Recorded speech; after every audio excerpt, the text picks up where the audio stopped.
mean, your mental state is the base for everything you do, right? So if you don't feel good, you're getting in your own way. So yeah, I mean, if you're able to take care of yourself, you're able to take care of everyone else even better and thrive. I feel like that's been my experience. Absolutely.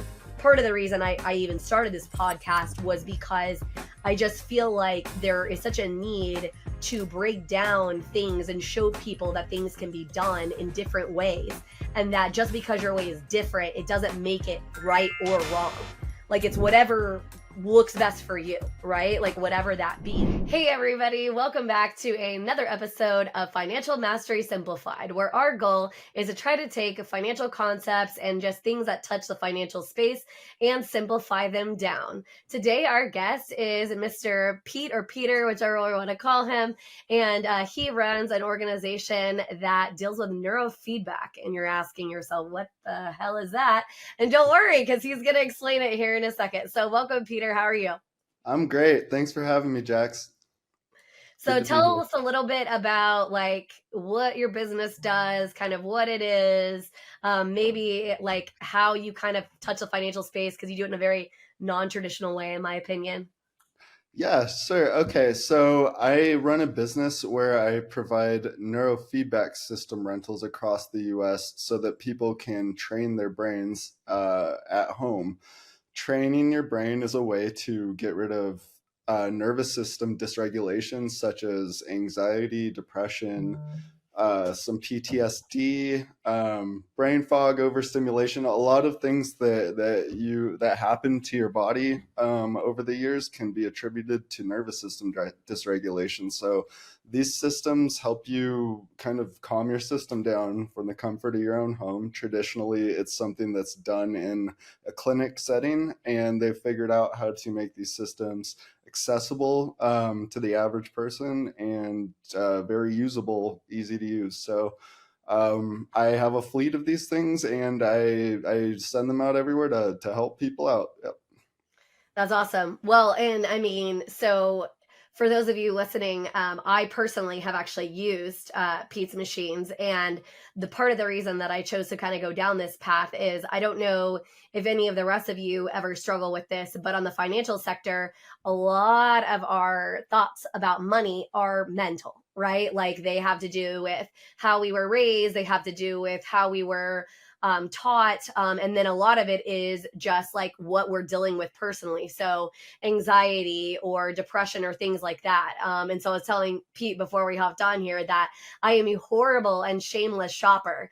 That is like one of the ways that I kind of reach that euphoric point. But then the problem is once I've done a fair bit of shopping, then I look back and how that's affected me financially speaking. And it's just like, oops, that's not exactly what I wanted to do there, right? I haven't exactly helped my my financial goals, if you will, right? And so, yeah, Pete has really, with his neurofeedback machine, renting one to me, has kind of helped change that. And I found that it's a lot easier for me not to fall into some of those pitfalls of just going and shamelessly blowing hundreds of dollars at a time or whatever. So, but yeah, so how did you get into the neurofeedback space? Like, that's not exactly something that I think people go to college for and say, man, you know what I want to do for a living? I want to join the neurofeedback community, right?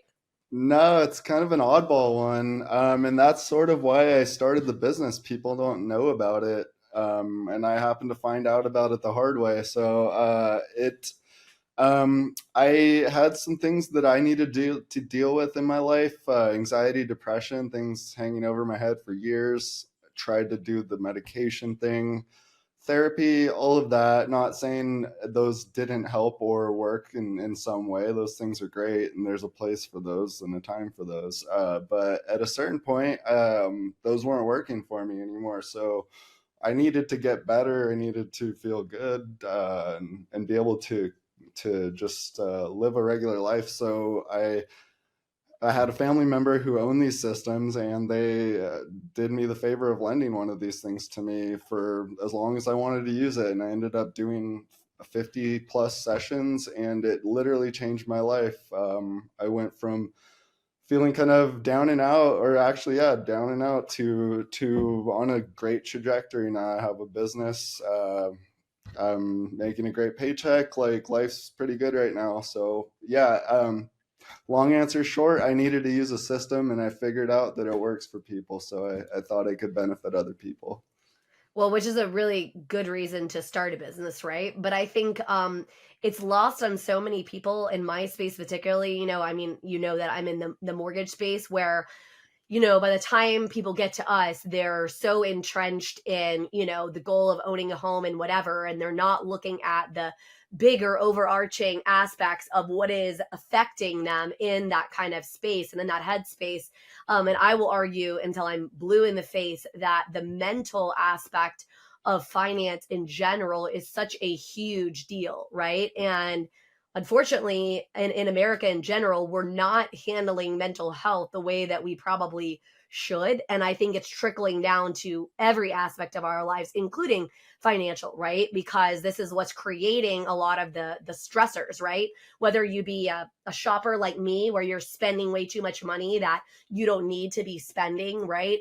Or maybe it's creating stress because there's either not enough of it, or if you have a partner, not aligned on how to handle that, that money amount or whatever. And there's so many things I think that really relate back to your space that people are just not really thinking through, if you Uh, will, right? yeah, yeah, that makes sense. I mean, your mental state, it's the base for everything you do, right? So if you don't feel good, you're getting in your own way, in a way. So yeah, I mean, if you're able to take care of yourself, you're able to take care of everyone else even better and thrive. I feel like that's been my experience. Absolutely. Yeah. Yeah, it's kind of interesting. Like I said, I mean, because a lot of times what ends up happening is, like, in our space, what we see is that when people are ready to buy a house, because they're making a lot of mental shifts at that point, right? We're making a lot of, like, large changes, right? We're taking ourselves out of a place of comfort and going down this path of this big financial purchase.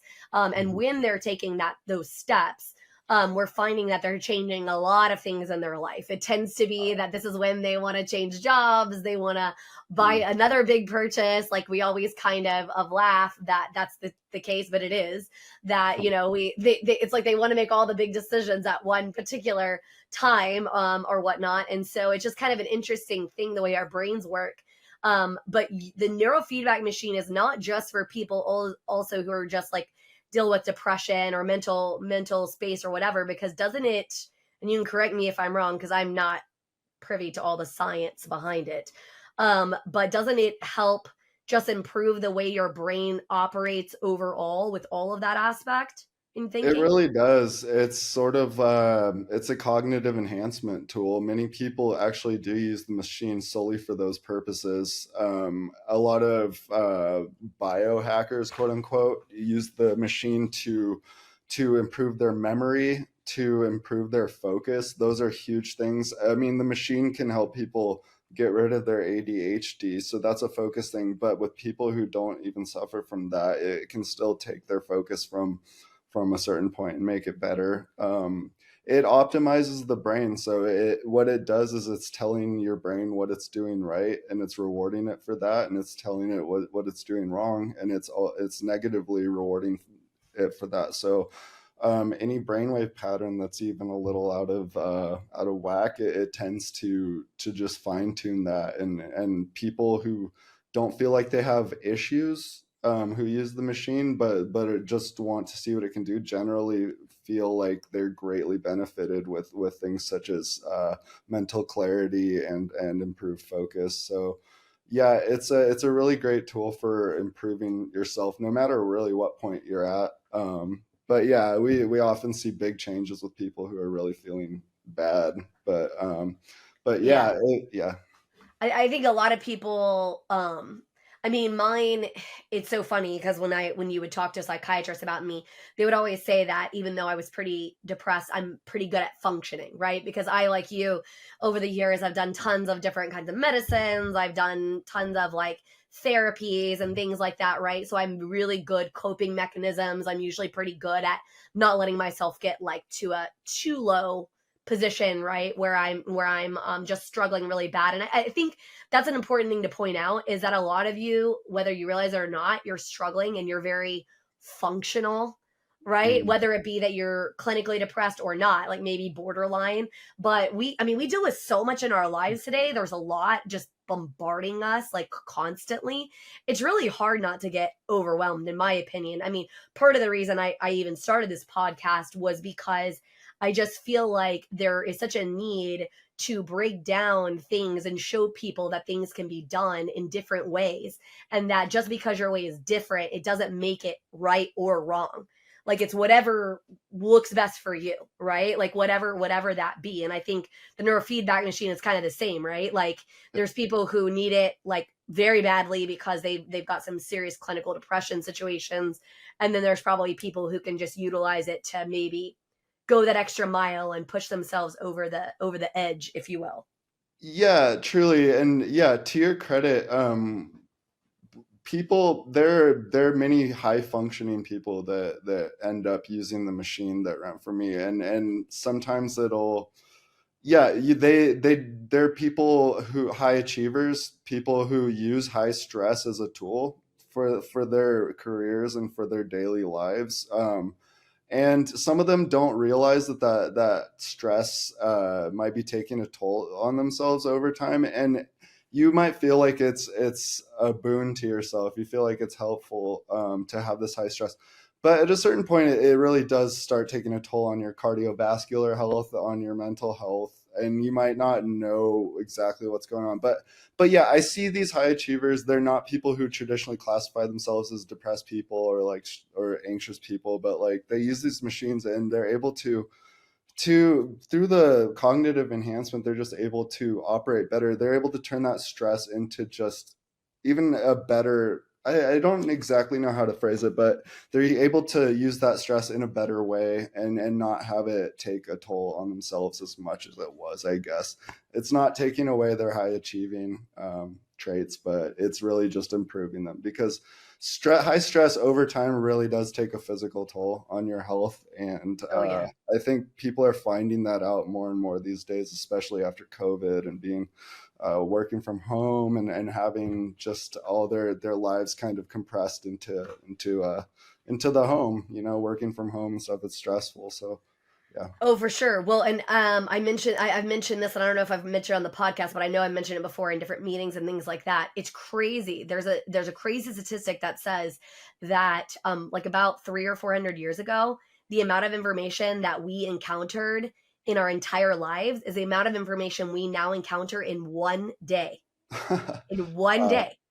So I mean, you have to remind yourselves like that's a lot on your brain, right? Like it's not that the information is necessarily bad per se, right? And I mean, it's not, and that's where like I'm a big advocate on you do you, right? But like get good information. And it's probably my whole reason and my whole purpose behind creating a financial related podcast is that, hey, there's lots of different things that touch this space, right? It's not just you need information about how to get a mortgage or how to fix a credit or whatever, right? Like there's so many avenues that kind of intersect, and you're not even acknowledging that, right? You're not even acknowledging that the mental piece is a huge one, right? And whether it be that you utilize a machine like what Pete offers, or you figure out how to take a moment of meditation, right? You learn how to do some sort of sacral kind of breathing, you know, in that space. I mean, it's just important to remind yourself that like a health professional that I'm connected with the other day said, you don't realize that your organs are failing until they're, I think it's 60% like gone. And like, so think about that for a minute, right? Like we're thinking our bodies are running fine or whatever, and then all of a sudden we like hit the wall.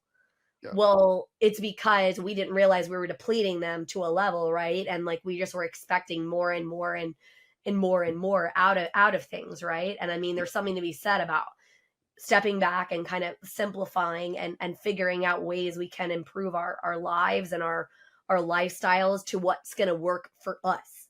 Yeah. And it's not going Yeah. to look the same for everybody. Right. Right. Yeah, yeah, you get used to yourself over time. You get used to the way you feel, and it feels normal to you. Someone might ask you, "How do you feel?" You say, "I feel fine, I feel good," but you felt that way for a long time, and you don't remember what good feels like. And yeah, it's important, I think, to take a step back and either try and become more mindful of the present moment through any means necessary in order to stay present. Yeah. No, and it is important to kind of stay present, and it's something that, I mean, we as a society, we're driven by distraction, and I'll say, like, in my space, so I'm ADHD, and practically everybody in my space is ADHD. Most salespeople tend to be in that realm, and think about how much worse it is now because of all the different squirrel kind of moments there are, right? Like, there's Yeah. the thing over here, there's that thing over there, and it's just all over the place, right? Yeah. And I think that for me, because I just came to a point, and just so the listeners kind of have an understanding of what happened, I've dealt with major serious depression since I was about 15 years old.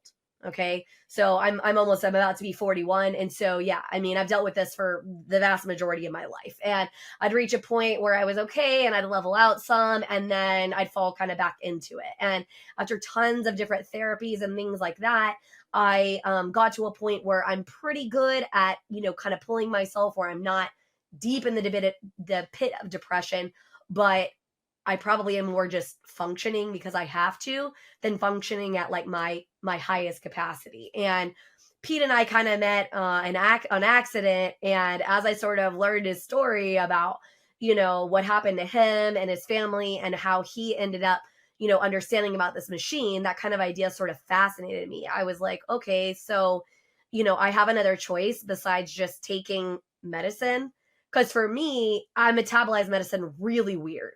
It doesn't act the right way for me. I don't know if you have some of that experience, Peter. You get a Oh lot of side effects, but I do. yeah. Hmm. It's so bad. And so it just makes me super miserable, right? And so it's like I trade some mental sanity for feeling like crap physically, right? Because I feel nauseous or I can't sleep right or whatever. And I was like, you know what? To hell with it. I mean, to my point, we're talking about financials. It's just money.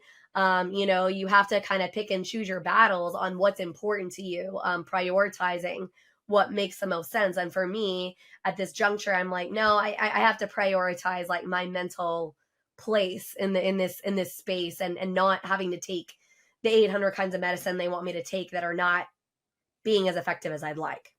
Yeah. Yeah, that medicine gets messy. I had a similar experience with anti-anxiety meds, especially. Like I said, the depression thing runs in my family, so depression meds are so messy, like with the side effects. I mean, it almost seems like they do more harm usually than they do good, at least in my family's experience with them. So it would generally put someone on my family who's taking them in a suicidal state of mind or something. On the very extreme end. On the lesser extreme end, it'd be like, oh, I don't feel like myself like when I'm on this medication. So yeah, I was that. Yeah, like you, I was very happy to find that there was an alternative to that because, yeah, I mean, who knew that you could train your brain to feel better and you didn't have to just take a pill or something. Well, and I was gonna say, so there's different kinds of neurofeedback. Like, you guys Yep. utilize, I think, neurooptimal, but like Yep. there is different forms, and then there's also a different kind of form called TMS. It's a little bit more invasive, and I guess for me, part of the reason I actually selected yours over some of the other choices was it was the least invasive. It was kind of like your brain got to select what it was doing, if you will, right? Like, Yeah. it wasn't a situation where it was like, okay, we're gonna force your brain, because like that's what I think Yeah. people, when they think of neurofeedback, I think they think of the old like lobotomy, like buzz box kind of stuff that happened back in the day. Yeah. Unfortunately.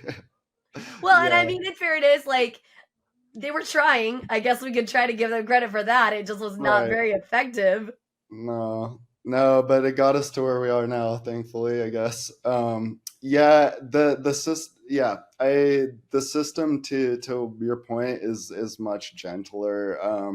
Older style feedback, neurofeedback tends to try to present your brain with something and have your brain adopt it rather than presenting your brain with information and allowing your brain to integrate that on its own using neuroplasticity. So your brain's at the end of the day, your brain's usually very good at self correction. I mean, even if you have these things, you're suffering from anxiety and depression, you're still alive and you're probably still operating on a day to day basis, like pretty all right, like for most people. So you're still able to adapt even with those challenges. Your brain makes the best of every situation. So when it has the opportunity to do something better, if it's told that it's doing something wrong, it usually will try to do that. And I'm really glad that they found that out uh, in the last few years, because it really makes a big difference. There are a lot of people who had adverse side effects to the old systems. Like you said, it was inputting an electrical signal maybe to try and influence that brain activity. So yeah, just not really something that you want to do. And I mean, that makes my job easier because I'm able to send these things home with people. I'm able to send it to you with instructions, and the software is amazing and it does everything for you. So yeah, I won't stray too far into the weeds on that, but yeah, yeah, it's a gentle system, and yeah, that's why we like it. Well, and I mean, remind yourselves that money is a like I said, I mean, a lot of people do not address it, but it is a lot mental. So I mean, there's something to be said about shifting your mental focus, whether it be through a machine like yours or just whatever the case may be, right? Learning how to train yourself, be it machine, be it meditation or whatever, to change your viewpoint about money and figuring out ways to appropriately prioritize what it is. Because a lot of times, what I tell people all the time in my space is I'm like, look, my job in the lending space is, yes, to help you accomplish what you're looking to do, but also help you figure out like how to get to your end game. Like, right, what are your goals? Because not everybody has a goal to own a house, or maybe their goal is to own one house and that's it. Like that's what they want to do, right? They want to buy that one house and they want to live there kind of forever. Some people want to get in to the initial house and then they want to like upgrade along the path. Like there's so many different ways that they can do it. And what I like to remind people is it's ultimately not my decision, right? Like I'm not the one paying that bill for you. You are. And because of that, like that's why I'm so focused on education and empowering individuals to make good decisions, based on where their space is and what were they like, where their mental space, where they want to be, as far as that's concerned. Um, and I mean, so a lot of people just don't think about this kind of mental aspect touching the financial space, but I will argue until I'm blue in the face that yes, it's probably one of the more important factors, because I can get you a loan all day long, right? As long as you qualify and the things align, right? Your credit's okay, your income, etc. I can do all those pieces. But if you don't know where you're trying to head or what you're trying to utilize that for, like we might put you kind of in a bad position. I see. Yeah, yeah, yeah. I think what you're saying when you're saying needing to get in the mindset of well, let me rephrase that. At least for me to get in the mindset of you know can you redo that question? I'm like spacing on this one. I'm so You're sorry. perfectly fine. No, I'm just simply asking you, like, as far as when it comes to like mental mindset and how it affects you in the financial space, particularly, right? Like how you Okay. view things, how Yeah. you think of things. Like, how do you think that affects? I mean, maybe you personally. Okay. Yeah. So personally, I had to surround myself with like-minded people in order to get myself into a money-making mindset. I think earlier in my life, I was of the mindset that success wasn't necessarily in my future. I think that I had kind of settled on an idea for my life that went differently, that wasn't necessarily as successful. So the first thing that changed my mind about that was getting in a group, and it was with you, Jax, and some other people, a group of business owners, and that I knew were successful because I have family members that had done the same thing. And I mean, it literally took me from thinking that I couldn't do something to doing something. So I think one thing that really helped my mentality was just to surround myself with people who had that forward thinking mindset, and people who wanted to accomplish something, versus people who were complacent with where they were and maybe with what they were doing, which is fine. But if you wanted to grow your money and to grow as a person, you need to move forward. And yeah, I think the only way to move forward really is to stay in that mindset of moving forward. And so to do that, I think I talk to you almost every week. I talk to a couple other people in the group every week, and it if I'm feeling off that day, it pulls me right back in, and it keeps me on the forward path, and an upward trajectory. So I think my biggest, I was thinking about this earlier this morning. I was looking over the questions, and I think that's the biggest thing that stood out to me was literally like, I couldn't have done this without being around other people that had a similar mindset. So um, yeah, I've grown from a person who didn't think that they'd have anything to someone that has something, and I owe it to being around like-minded people, truly. Well, I was gonna say, I think so many people really limit themselves on what they think they can do because maybe they had a bad experience, or maybe, they had a bad upbringing where people didn't pour into them or tell them. But the beautiful part about today's society is like almost everybody has either a cell phone or some kind of access to the internet, whether it be the public library or maybe at home, their job or whatever. Like, there's so many people who are out there who want to help elevate you, right? And hopefully you get to a space where you find a tribe and you maybe, join a coaching program like you and I are a part of together, or stuff like that. You know what I mean? And a lot of times people just don't realize they're incredibly powerful. I mean, I tell people all the time, if you come to me and you're looking to get a mortgage, my answer is not going to be no. My answer might be not now. We might not be in exactly the place we need you to be in to get to exactly where you want to go. But the answer is never no.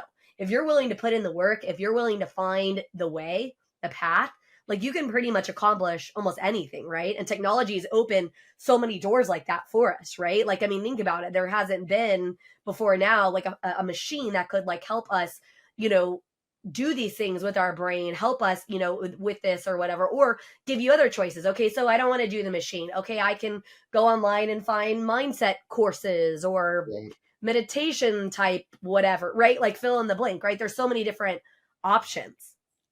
Yeah, yeah. There's a myriad of options out there. I mean, you can there. Yeah, not everyone needs to do one thing or the other, and for many people, few different solutions will work for them. They just have to find something. I think the important thing is just to do it.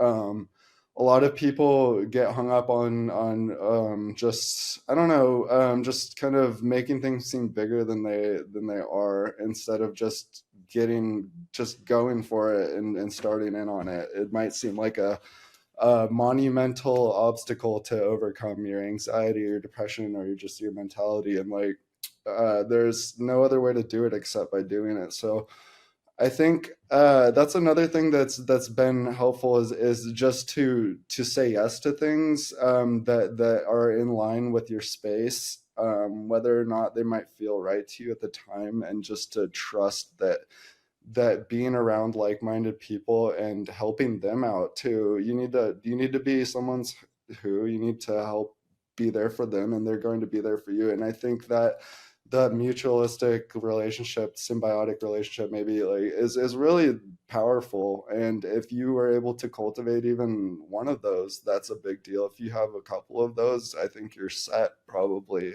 as long as you stay in that and just keep giving and receiving. It's important to receive also, but to give too, because you're someone with something to offer the world. That's why you're trying to grow, and people want that from you. You need to make yourself available to them. So Absolutely. No, I agree completely with you. I mean, I think a lot of people discount that. And for me, the book Who Not How changed a lot of that because I was always, I'm a pretty intelligent person. I am a very driven person naturally. And I always felt that pressure that I needed to do it on my own. I needed to do it perfectly. I needed to, whatever. And like, even with this podcast, if you guys watch the first episode where Trevor is helping me figure out like how to handle it and what to do, and what I'm trying, like what my vision is and who I'm trying to attract. And honestly, like, it was terrifying to me. So I reached out to Trevor just to kind of give you a little bit of scope on this. The very first podcast I was ever on was Trevor's. And I didn't even want to do it. My ops manager, Patrick's like, you should do it. And I was like, I don't even know. And he's like, you like to talk. You're good at talking to people. Go ahead, Jax. I'm like, I don't know what I'm doing, but it'll be fine. We'll figure it out. So I went on his show. And then when I decided I wanted to start my own and I really wanted to try to help break down some of these barriers of these complicated things that people are kind of afraid of, I thought to myself, who should I reach out to figure this out? And that was Trevor. So Trevor's like, yeah, cool. I'm going to help you do your first episode and we're going to do it next week. And I'm like, whoa, whoa, whoa. I'm like, no. We're not going to do it next week. I don't know what I'm doing. I don't have all the plans in place. And he's like, that's fine.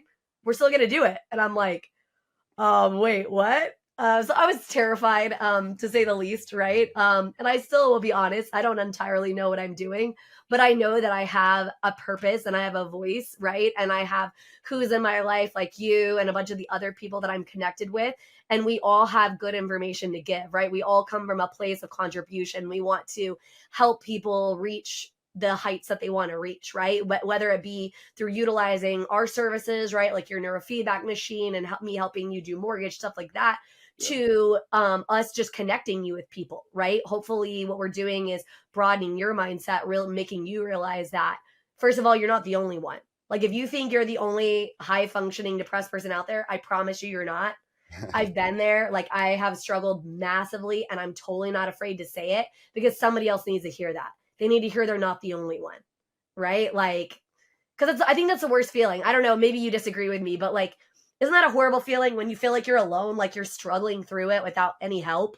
Oh yeah, it's the worst. I absolutely. I mean, I when I'm depressed or when I was depressed, I felt like I was in a hole. No one understood what I was going through, but also I wasn't talking to anyone. But like, it's you can stay in your own world and think that no one else understands, but the reality is there so many people out there that deal with the same thing. There's 7 billion of us, right? So there's so many people that have literally probably the exact same problem. Yeah, it's really important to say something, and by saying something, you find out that there are other people out there, and you get that support that you need, and you can get things done. And by staying quiet and staying in your own world, nothing gets done. I mean, as far as that, but if you're depressed and you think you're the only person going through it, and you just eat that, and it's not going to do you any good. Well, I always tell people, I mean, your brain is an incredibly powerful thing. I mean, it's honestly probably the whole reason that neurofeedback works is your brain is very powerful. Like Yeah. people don't realize there are literally women who convince themselves in their brains that they're pregnant and they show all physical signs of pregnancy. Wow. Like their bellies will get, bigger, like they're pregnant, they can start lactating, like all of these things. So if that's not a sign of how powerful your mind is, right? And so like the biggest thing you can take away from this podcast is your brain is a powerful tool. How you choose to utilize it for financials, whether that be you want to start a business and you want to do big things, right? You want to be able to buy a house and create general wealth for your family. You want to come out, you want to change that cyclical depression that has been in your family for generations, like whatever that is. You have the ability to change that. You truly do. You just have to make the conscious decision, right? And figure out how that you want to make that change. Like what Yeah. tools you're going to utilize, be it people or machines or, courses, whatever it is, right? So many choices. Yeah, and I think there are a myriad of choices, and I think it's important just to reach out for something and take a step forward and not wait for something to happen and sit around thinking that something will happen. But yeah, even if you don't know if it's the right solution, but it's just by moving forward, you're making progress. So yeah, it's important to move forward, I think. Yeah, a lot of people just don't, I mean, they just don't realize that. And it's hard, right? Like, I mean, depression is like being stuck in the muck. Yeah. Like it's just hard to even just take like one step forward. So no, if you're listening, you're not alone by any stretch. Like lots of other people have dealt with this. If you're kind of on that precipice where you're kind of feel like sad and lonely and depressed, but not quite maybe all the way there. Like, again, just find your tribe. There's so many different people, and we have such a beautiful part, especially in America specifically with technology, right? Like I found some of my closest people in my tribe through the internet, right? Like I always tease people because I say, "Oh my gosh, we've been friends on Facebook for years, and now we're friends in real life." Like if I ever physically get to meet them, but that doesn't necessarily negate like their help point, right? And things like that. No, and yeah, that to your point, the internet is an amazing place to go for when you're feeling. It's a bad place to go when you're feeling bad too, actually. But you can You got to be in that. intentional if you're going somewhere on the internet with Right, really yeah, good. exactly. It's all about the intention. So, I mean, there is a myriad of resources out there. Go reach for something. Go talk to something. Go to a Facebook group. Go to like find your people. Like they're all out there. They really are. Just talk to someone. I guarantee you'll find someone out there that you can connect with on a certain level like that, and maybe they'll become your best friend later. Like honestly, like yeah, things Well, and like I that mean, happen all the time. think about how crazy this is.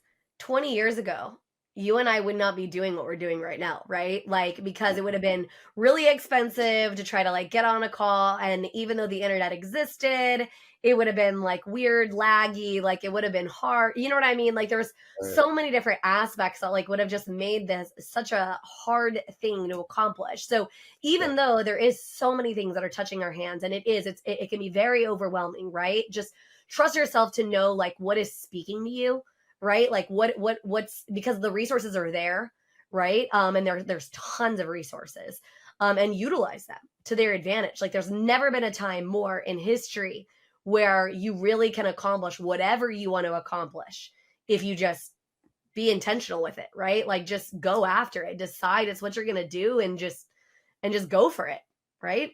Yeah, yeah, and I mean, like you said, we wouldn't be here if it weren't for the internet. You can do things now that you couldn't do 20 years ago. Like you're saying, like we can have a podcast. This wouldn't have been on my plate like 20 years ago. I mean, I would have had to fly to Texas at the least to be on the Yeah. podcast.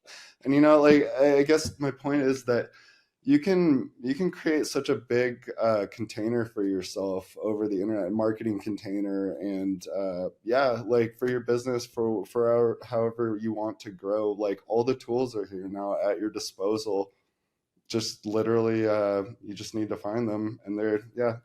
And the way that I've done that is by being around like-minded people. So Oh yeah, finding like tribe has you. been huge. I mean, for me specifically, I felt like I was floundering so much in business before I sort of started surrounding myself with people who are of the same mindset, who really wanted to level up, who really wanted to pour in, right? Because I mean, I'm in an industry where tons of people just get into it to make a quick buck.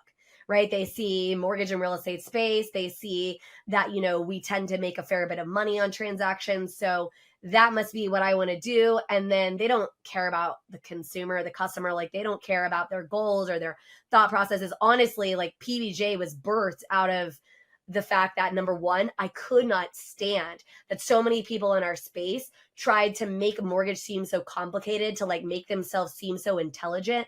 Like it Mhm. is a complex process on the back end, and there is a need for a true professional to help you. Don't misunderstand me.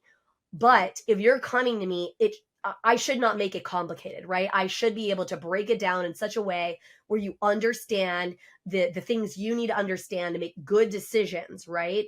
And then also, I don't think it has to be that serious. Like it can be playful. So it was like PBJ Mortgage, making mortgage simple, as simple as making a peanut butter and jelly sandwich.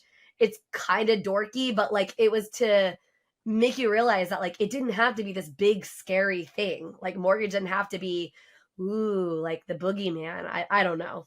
Yeah, well, you have a modern idea too, and you have intention and you have an idea, and I think that's why you're going to succeed. But I mean, even just touching on the name of your company, like that resonates with our generation so much more than like TD Waterhouse or whatever. Like any other brokerage firm. Like I don't want to work. That seems scary to me. Like PB&J Mortgage is approachable, like it's friendly, like talking to you is not like talking to a regular broker. I mean, you're very personable, and I think that's to just credit to the larger picture. Like you have an idea and you have an intention and you set out and you made it work and you're making it work by doing things and you're just going for it. And yeah, and look at you go, you're doing it.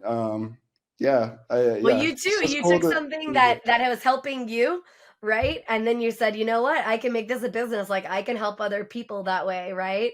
Yeah. Um, And we'll kind of go into the point of wrapping up. So the biggest thing that I will ask you is, what's the best piece of advice you have for any listener about changing their mindset or their attitude towards money or just towards life in general? Okay. Yeah, do something different, do something uncomfortable, and do it often, with guided support. You need a support group, and you need to do things that make you uncomfortable. If you're trying to grow, there's no other way around it. You're going to need to learn to do these things that scare you, and eventually they'll become no big deal. But I'd really encourage people to lean into that, and not shy away from doing things that scare them, because those are really the things that have the biggest growth in them. Learning to do scary things like cold call people, or to, like anything like that. Like, that's where the money is, and that's where it's been. That's where I found it. And if I didn't do anything that didn't make me uncomfortable on a daily basis, I would be spinning my wheels in the mud still. So yeah, Well, I was gonna that's say it also is what helps you level up, right? I mean, yeah. like, you're never gonna get, like, if you have big dreams, if you have big goals, you're never gonna get there if you don't allow yourself to be uncomfortable. And it's not a fun feeling, but if you do have the right support group, you have people you can kind of go to and things like that. So, well, this has been amazing. I Yeah. know that I think, have an offer for our listeners, so please tell them what that is. Yeah, if any of you would are interested in a neurofeedback rental package, you can take 5% off of any of those on my website, which is californianeurofeedback.com. And you can get the 5% discount with code PODSAVE, PODSAVE. Perfect. Awesome. Well, yeah. And like I said, I personally have used the machine myself, so I can't say enough good things about it. I Thank definitely you. think it is something that if you are looking to level up, or you're dealing with some serious depression or know somebody who, you don't want to do some of these kind of more extreme formats, you want to kind of do something that's a little bit more gentle and easy. It's definitely something that has changed me. And I'm not even completely done. I'm still actually via the rental. You might see a little bit of my videos or testimonials there on Pete's website. Yep. But yes, but again, here at Financial Mastery Simplified, we are trying our best to help you simplify the complicated, remind you that you are a powerful entity and that you can do so many amazing things with financials if you will just buckle down and do it intentionally. So thank you so much for listening, and we look forward to seeing you again soon.